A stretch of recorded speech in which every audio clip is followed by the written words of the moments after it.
Narrative Research by Lene Dopwell and Michelle Claverie. Welcome. First, I will give you a description of narrative research. Narrative research is a form of qualitative research that relies heavily on storytelling as a means of understanding in social sciences. Narrative researchers are trying to find spaces for life experiences to be heard.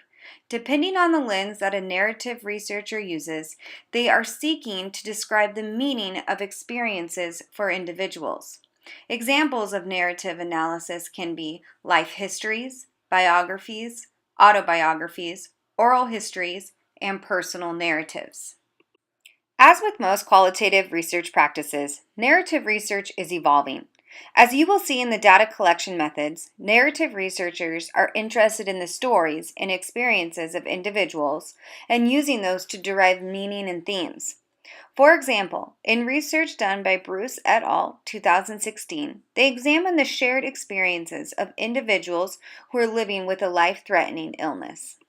An excerpt from their research reads, "What we did not anticipate was how the participants' stories would compel us into alternative forms of analysis, example, found poetry, and knowledge translation, art-based approaches, and how the space between analysis and knowledge translation provided opportunities for seeing participants in the data in new and different ways." The researchers in this study allowed the voices of their participants to lead and direct the data analysis, which is a cornerstone of qualitative research.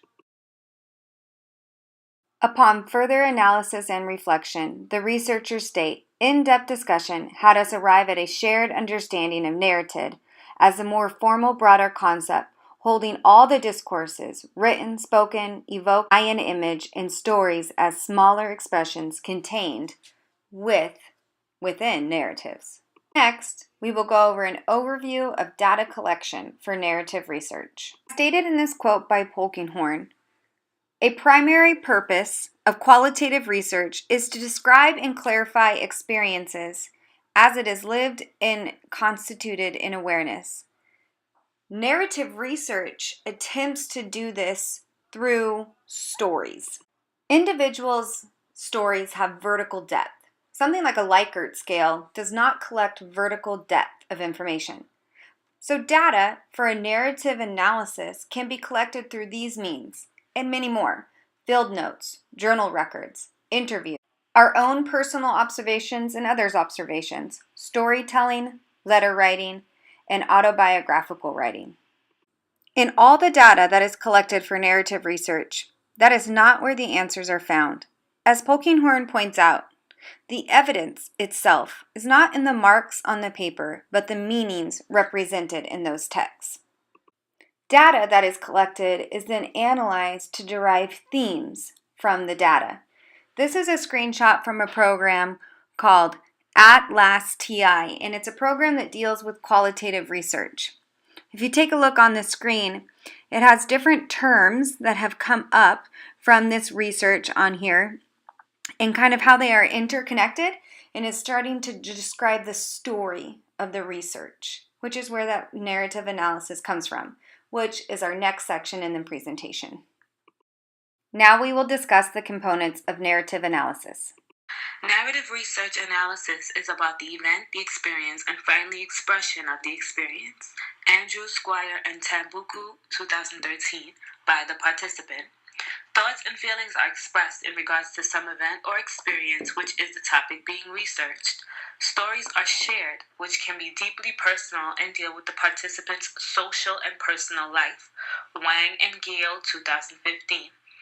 This can be collected in various ways and then has to be organized to make sense of the data and be relevant to the object of the research. It must also make sense as a part of research.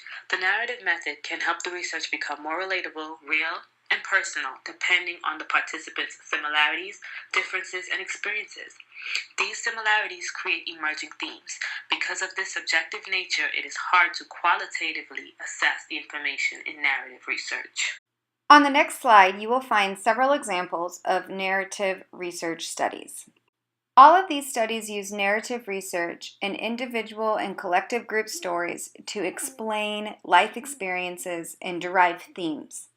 Like the study that was used as an example earlier in this presentation, the researchers of these studies use individual stories to collectively define experiences and meaning. Next, we will cover the benefits and challenges of narrative research. Benefits include the idea of reflexivity and the fact that the researcher's experience may be shared with the participant of the study, better understanding of the participant's experience in the study and having an inside look at the subject, shows human life and discusses social and personal experiences in depth, and shared human real-world experiences. Challenges of narrative research include reflexivity, when the researcher has no particular experience or background with the research subject, the idea of reflexivity when the researcher becomes a participant, the idea that all information may not be valid or credible, someone may not want to be as forthcoming as they should be in this type of research, and the subjectivity of the information. Thank you for listening to our presentation on narrative research. Here is a list of our references.